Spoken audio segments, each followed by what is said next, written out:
जय हिंद दोस्तों। आप सभी का अपने चैनल K95 एग्जाम में स्वागत है। आज का यह प्रैक्टिस सेट बेहद ही इंपॉर्टेंट होगा वीडियो और एग्जाम 2018 के पॉइंट ऑफ व्यू से। आज की प्रैक्टिस सेट होगी 7। इससे पहले 6 प्रैक्टिस सेट ऑलरेडी अपलोडेड है, उसे भी जाकर मित्रों देखिएगा जरूर। प्रैक्टिस सेट बेहद ही इंपॉर्टेंट होते हैं एग्जाम के पॉइंट ऑफ व्यू से। जितना ज़्यादा आप रिवीजन करेंगे, जितना ज़्यादा आप प्रैक्टिस सेट करेंगे, उतना ज़्यादा ही चीज़ें चीज़ें आपको क्लियर होती चली जाएंगी। तो आइए आज का प्रैक्टिस सेट 7 को स्टार्ट करते हैं। आप सभी मित्र वीडियो के लास्ट तक बने रहेगा। टॉपिक है हिंदी प्रज्ञान एवं लेखन योग्यता से संबंधित 50 क्वेश्चन होंगे जो बेहद ही इंपॉर्टेंट होंगे वीडियो एग्जाम 2018 के पॉइंट ऑफ व्यू से। यह बहुत महत्वपूर्ण भूमिका निभाएगा आपका वीडियो एग्जाम में। तो आइए स्टार्ट करते हैं। आइए दोस्तों देखते हैं पहला क्वेश्चन। पहला ही क्वेश्चन एग्जाम में आने वाले प्रश्न हैं। वीडियो के क्वेश्चन बेहद इंपॉर्टेंट है। आइए देखते हैं। भारत की प्रथम देश भाषा है कौन सी है? प्राकृतिक है एंड अपभ्रंश है, पुरानी हिंदी, पाली। तो इसका राइट आंसर दोस्तों क्या हो जाएगा? डी, यानी पाली है। इससे आप सभी भलीभांति परिचित होंगे इस क्वेश्चन से। क्वेश्चन बेहद इंपॉर्टेंट है। भारत की जो प्रथम देश भाषा पाली है, इसे सबसे पुरानी भाषा भी कहते हैं। ठीक है, पाली भाषा में ही भगवान बुद्ध अपने अनुयायियों को शिक्षा दिया करते थे। इस चीज़ को जानते हैं आप सभी मित्र। तो आइए अगले क्वेश्चन की तरफ बढ़ते हैं। अगला क्वेश्चन देखते हैं। दूसरा क्वेश्चन क्या कह रहा है एग्जाम के पॉइंट ऑफ व्यू से? निम्नलिखित में से अशुद्ध वर्तनी का चयन कीजिए। मुमूर्षु, सिंगार, चार दीवारी, अंतर्धान। तो दूसरे का राइट आंसर दोस्तों क्या हो जाएगा? सी चार दीवारी गलत है दोस्तों। इस चीज़ को समझते रहिए। अगला है जहाँ किसी व्यक्ति को संबोधित किया जाए वहाँ किस विराम चिन्ह का प्रयोग किया जाता है दोस्तों? तो योजक चिन्ह, अल्प विराम, पूर्ण विराम, विस्मयादि बोधक। तो तीसरे का राइट आंसर है बी, अल्प विराम का प्रयोग किया जाता है। आप सभी मित्र वीडियो के लास्ट तक बने रहिएगा। टॉपिक बेहद ही इंपॉर्टेंट है वीडियो एग्जाम के पॉइंट ऑफ व्यू से। एंड जो मित्र नए हैं चैनल को एक बार जरूर विजिट करें। कंप्यूटर एग्जाम की तैयारी करने के लिए K95 एग्जाम को जरूर ज्वाइन करें। सभी चीज़ों को समझते हुए आगे बढ़ते रहिए। आइए अगला प्रश्न देखते हैं। चौथा क्या कह रहा है एग्जाम के पॉइंट ऑफ व्यू से? चौथा क्वेश्चन कह रहा है, ये रहा आपके सामने। कह रहा है निम्नलिखित में से कौन सा दीर्घ स्वर नहीं है? ई, री, आ, उ। तो इसमें बताना है आपको कौन सा दीर्घ स्वर नहीं है। इसमें चार ऑप्शन में तो चौथे का राइट आंसर बी, ये आपका दीर्घ स्वर नहीं है। महेश्वर का सही सॉरी महेश्वर का संधि विच्छेद है कौन सा है? महाधन ऐश्वर, महे प्लस स्वर, महा प्लस ऐश्वर, महा ऐश्वर। तो पांचवें का राइट आंसर दोस्तों हो जाएगा ए, महाधन ऐश्वर इज द राइट आंसर। आपका महेश्वर की संधि विच्छेद है। आइए अगले क्वेश्चन की तरफ बढ़ते हैं। अगला क्वेश्चन ये रहा आपके सामने। ये भी आपकी संधि से प्रश्न पूछा गया है। महर्षि में कौन सी संधि है? दीर्घ संधि है, गुण संधि है, यण संधि है, अयाधि संधि है। छठवें का राइट आंसर है बी, गुण संधि है दोस्तों। महर्षि में कौन सी संधि है? गुण संधि। ठीक है दोस्तों, कौन सी संधि है? गुण संधि। महर्षि की गुण संधि है। इस संधि का विच्छेद और इसकी इसी संधि का जो महर्षि है इसका संधि विच्छेद होगा क्या? तो इसका संधि विच्छेद होगा दोस्तों महाधन, महाधन अर्षि, ऋषि, महाधन ऋषि आपका इनका संधि विच्छेद होगा। आइए आगे बढ़ते हैं। स का उच्चारण स्थान है क्या है? दंत, दांत है, मूर्धा है, तालु है, कंठ है। तो सातवें का राइट आंसर दोस्तों क्या हो जाएगा? सातवें का B is the right answer, मूर्धा है स वर्ण का उच्चारण स्थान। आइए आगे बढ़ जाते हैं, क्वेश्चन की तरफ बढ़ते हैं। अगला क्वेश्चन ये रहा आपके सामने। निम्नलिखित में से कौन सी शुद्ध वर्तनी है? कालिदास, कैलाश, दधीचि, मूर्धन्य। तो आठवें का राइट आंसर क्या होगा? मूर्धन्य। ये शुद्ध वर्तनी है, बाकी सभी गलत हैं। ठीक है दोस्तों, निम्नलिखित में कौन सी शुद्ध वर्तनी पूछा है, इस चीज़ समझते रहिए। आठवें का मूर्धन्य शुद्ध वर्तनी है कालिदास, कैलाश एवं दधीचि अशुद्ध वर्तनी है। जिनके शुद्ध क्या है? कालिदास, कैलाश तथा दधीचि। आपको कालिदास कैसे लिखे जाएंगे आपको पता ही होगा। ठीक है, आइए आगे बढ़ते हैं। आजकल प्रत्येक वस्तु में मिलावट पाई जाती है। इस वाक्य में प्रयुक्त मिलावट शब्द कौन सा शब्द? ये मिलावट शब्द में कौन सी संज्ञा पूछी है? तो जातिवाचक है, व्यक्तिवाचक है, भाववाचक है, द्रव्यवाचक है। तो नौवीं का राइट आंसर दोस्तों क्या है? नौवीं का राइट आंसर है सी, भाववाचक संज्ञा है। ठीक है दोस्तों, आइए आगे बढ़ते हैं। तो आइए दोस्तों देख लेते हैं भाववाचक संज्ञा को कैसे पहचाना जाता है। भाववाचक संज्ञा को कैसे पहचाना जाता है उसे समझ लेते हैं। देखिए, मिलावट शब्द आपका भाववाचक संज्ञा है जिस संज्ञा शब्द से किसी व्यक्ति या वस्तु के धर्म या गुण, व्यापार या दशा का बोध हो उसे भाववाचक संज्ञा कहते हैं। इस चीज़ को जानते रहिए। निम्नलिखित में से कौन सा पुल्लिंग शब्द नहीं है? चार ऑप्शन में देखिए, दही, मोती, पानी, बात। इनमें आपको बताना है कौन आपका पुल्लिंग शब्द नहीं है। तो 10वें का राइट आंसर है डी, बात आपकी नहीं है, बाकी दही, पानी, मोती ये सभी क्या है? आपके पुल्लिंग शब्द हैं। ये आपका आपका ये शब्द नहीं है। आइए आगे बढ़ते हैं, अगले क्वेश्चन की तरफ बढ़ते हैं। अगला क्वेश्चन देखते हैं एग्जाम के पॉइंट ऑफ व्यू से। आइए अगला प्रश्न देखते हैं दोस्तों। अगला प्रश्न क्या कह रहा है एग्जाम के पॉइंट ऑफ व्यू से, निम्नलिखित में से कौन सा शब्द पाठक शब्द का उचित बहुवचन है? पाठकगण, पाठकजन, पाठक वर्ग, पाठक लोग। तो 11वें का ए इज द राइट आंसर है। 11वें का ए पाठकगण इसका क्या है? बहुवचन शब्द है। ठीक है, आइए आगे देखते हैं। अगला प्रश्न क्या कह रहा है एग्जाम के पॉइंट ऑफ व्यू से, क्वेश्चन है निम्नलिखित में से कौन सा गूलर का फूल होना लोकोक्ति का सही अर्थ है? अति प्रसन्न होना, फूल की तरह खिलना, दुर्लभ वस्तु, सुगंधित होना। तो 12 का राइट आंसर है सी। सी आपका राइट आंसर, दुर्लभ वस्तु। गूलर का फूल होना मतलब दुर्लभ वस्तु। 12वें का राइट आंसर है सी। आइए आगे बढ़ते हैं, अगले क्वेश्चन की तरफ बढ़ते हैं। अगला क्वेश्चन क्या कह रहा है एग्जाम के पॉइंट ऑफ व्यू से, ये समझते हैं। लड़के ने पुस्तक पढ़ी है इस वाक्य में वर्तमान काल का कौन सा रूप है? सामान्य वर्तमान है, तत्कालिक वर्तमान है, पूर्ण वर्तमान है, संदिग्ध वर्तमान है। 13वें का राइट आंसर सी, पूर्ण वर्तमान है दोस्तों। आइए आगे बढ़ते हैं। अगला क्वेश्चन क्या कहता है उसे देखते हैं। ये रहा आपका 14वां क्वेश्चन। क्वेश्चन है उसने नहाकर भोजन किया। इस वाक्य में प्रयुक्त नहाकर, ये सब जो है नहाकर कौन सी क्रिया है? नाम बोधक क्रिया है, संयुक्त क्रिया है, पूर्वकालिक क्रिया, क्रियार्थक क्रिया। नहाकर समझ में आ रहा होगा। 14वें का राइट आंसर है सी, आपका पूर्वकालिक क्रिया है दोस्तों। आइए आगे बढ़ते हैं, अगले क्वेश्चन की तरफ बढ़ते हैं। अगला क्वेश्चन क्या कह रहा है एग्जाम के पॉइंट ऑफ व्यू से। अगला प्रश्न है ये आपके सामने, क्या वह नहीं आएगा? इस वाक्य में क्या कौन सा निपात है? क्या वाला कौन सा निपात पूछा है? प्रश्न बोधक है, अवधारण बोधक है, विस्मयादि बोधक, सीमा बोधक। तो 15वें का राइट आंसर ए, प्रश्न बोधक है। क्या क्वेश्चन कर रहा है ना, क्या, तो इसी से समझ में आ रहा है प्रश्न बोधक है। आइए आगे बढ़ते हैं। जो मित्र नए हैं चैनल को जरूर एक बार विजिट करें कंपटीशन की तैयारी करने के लिए, सभी चीज़ें आसानी से समझ में आएंगी। एंड जो मित्र नए हैं चैनल को लास्ट तक जरूर बनी रहेगा, सभी क्वेश्चन बेहद ही इंपॉर्टेंट है। ठीक है, हर ये क्वेश्चन का यहाँ से जैसे क्या होता है, अब तो लास्ट समय है, 26-27 की डेट, 26-27 जून की डेट पड़ी हुई है, समय कम है। जितना ज़्यादा आप प्रैक्टिस सेट करिए और सभी चीज़ों को एनालिसिस करते रहिए तो चीज़ें समझ में आती रहेंगी। ठीक है दोस्तों, आप सभी तो वीडियो के लास्ट तक बने रहिएगा दोस्तों। देखिए अगला क्वेश्चन क्या कह रहा है एग्जाम पॉइंट ऑफ व्यू से, चूहा बिल से बाहर निकला। इस वाक्य में प्रयुक्त कारक है, कर्म कारक है, कर्ता कारक है, अपादान कारक है, करण कारक है। तो 16वें का राइट आंसर है सी, अपादान कारक है। ठीक है दोस्तों, 16वें का राइट आंसर कौन है? सी, अपादान कारक है 16वां। संज्ञा के जिस रूप से किसी वस्तु के अलग होने, देखिए यहाँ जो अलग होने का भाव प्रकट कर रहा है ना दोस्तों, इसे कैसे समझेंगे अपादान कारक को?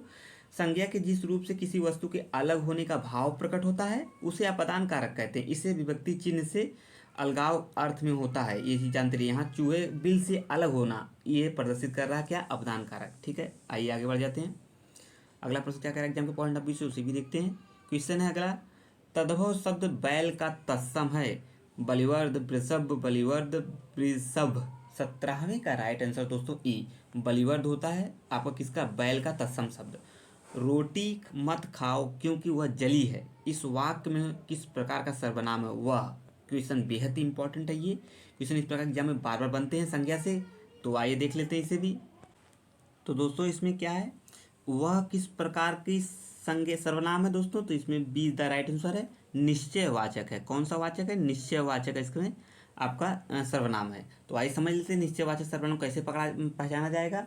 देखिए क्या है कि इस वाक्य में वह निश्चयवाचक सर्वनाम है जिस सर्वनाम से वक्ता के पास या दूर किसी वस्तु के निश्चय का बोध होता है उसे निश्चयवाचक सर्वनाम कहते हैं। इस चीज़ को जानते रहिए, क्वेश्चन इंपॉर्टेंट है, इस पर क्वेश्चन बनते एग्जाम में दोस्तों, इसे मिस करना नहीं है।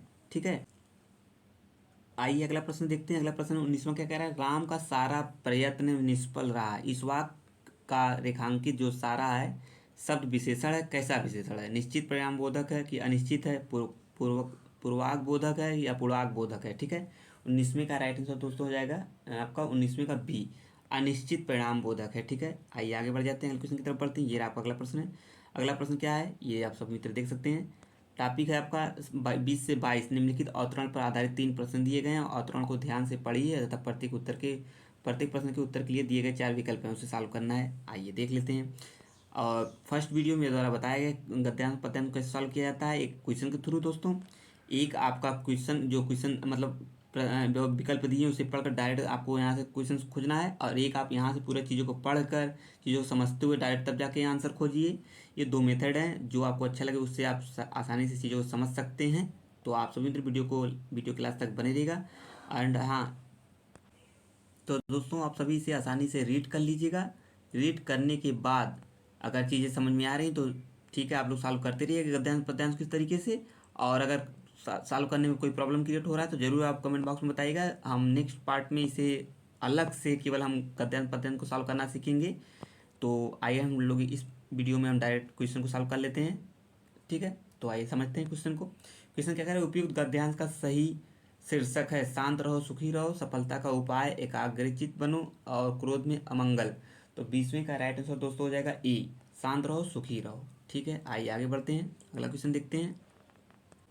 ये रहा आपका अगला प्रश्न है। अगला प्रश्न है, क्रोध आने की स्थिति में शांत रहने की प्रवृत्ति को क्या नाम दिया गया है? सुख का मार्ग, क्रोध का विजय, महायोग, शांति।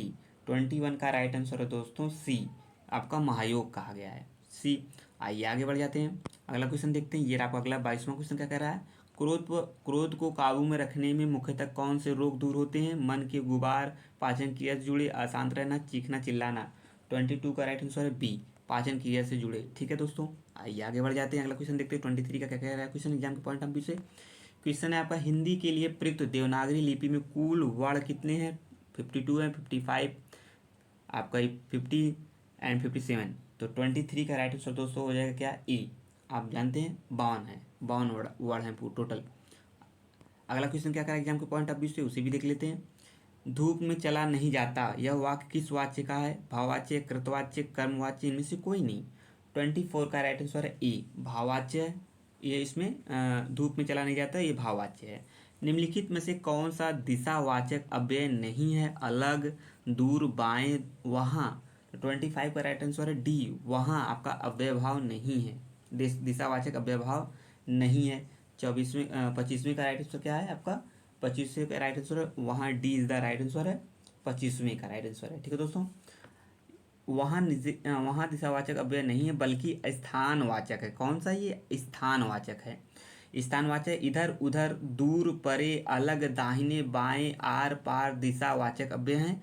यहाँ वहाँ, कहाँ, जहाँ आदि ये स्थानक वाचक के हैं। इस चीज़ को जानते रहिए, ये सभी स्थानक वाचक हैं और सभी क्या हैं आपके दिशावाचक अव्यय हैं। इस चीज़ को जानते रहिए, क्वेश्चन इस प्रकार बन सकते हैं अगले आगामी एग्जामों में, तो गलत ना हो, चीज़ों को समझते रहिए। आइए आगे बढ़ते हैं। क्वेश्चन अगला है, निम्नलिखित में से कौन सा रीतिवाचक क्रिया विशेषण नहीं है? अवश्य, शायद, यथाक्रम, मात्र। तो 26 का राइट आंसर है सी, यथाक्रम आपका रीतिवाचक क्रिया विशेषण नहीं है, और ये तीनों हैं। निम्नलिखित में से कौन सा तत्सम तद्भव युग्म त्रुटिपूर्ण है? कर्पूर, कर्पूर, कपूर, उष्ट, ऊंट, गेहूं। गेहूं का आपका क्या हो जाएगा? गेहूं। एंड अगला क्या है? अगला आपका है प्रस्तर का पत्थर। तो 27 का राइट आंसर हो जाएगा आपका सी, 27 का राइट आंसर सी, गेहूं का गेहूं। ठीक है, ये आपका त्रुटिपूर्ण है, इस चीज़ को जानते रहिए। 27वें का राइट आंसर आपका सी, सी आपका गेहूं तद्भव शब्द है, बल्कि जिसका तत्सम गोधूम होगा, न कि आपका गेहूं। इस चीज़ को भी जानते रहिए। आइए आगे बढ़ते हैं, अगला क्वेश्चन देखते हैं। किताब किस भाषा का शब्द है? फारसी है, अरबी है, तुर्की है, पुर्तगाली है। तो 28 का राइट आंसर बी, आपका किताब कौन सा भाषा है? अरबी भाषा है। 28 का बी राइट आंसर है, किताब अरबी भाषा का शब्द है। अरबी भाषा के अन्य प्रमुख शब्द अमीर होगा भी, आदमी भी होगा, इज्जत, इमारत, औरत, औलाद, कदम, कर्ज, किस्मत, गरीब, ये सभी क्या है? अरबी भाषा के शब्द हैं। इस चीज़ को भी आप मित्र लिख सकते हैं, अलग से मेंशन कर सकते हैं रफली नोट्स पर। एंड हाँ, जो मित्र नए हैं चैनल को जरूर विजिट करें दोस्तों। एंड आइए अगला क्वेश्चन देखते हैं। अगला क्वेश्चन क्या कह रहा है एग्जाम को पॉइंट ऑफ व्यू से, निम्नलिखित में से कौन सा विकल्प त्रुटिपूर्ण है? घोड़ा, तुरंग, कमल, तामरस, कुबेर, राजराज, राजा, विभु। तो 29 का राइट आंसर दोस्तों हो जाएगा, 29 का right answer D, Raja and विभु। घुड़सवार किस प्रकार का शब्द है? रूढ़ है, यौगिक है, योग रूढ़ है, विदेशी है। तो 30वें का राइट आंसर बी, यौगिक है। घुड़सवार आपका कैसा है? यौगिक है। तो आइए आगे बढ़ते हैं, अगला क्वेश्चन देखते हैं दोस्तों।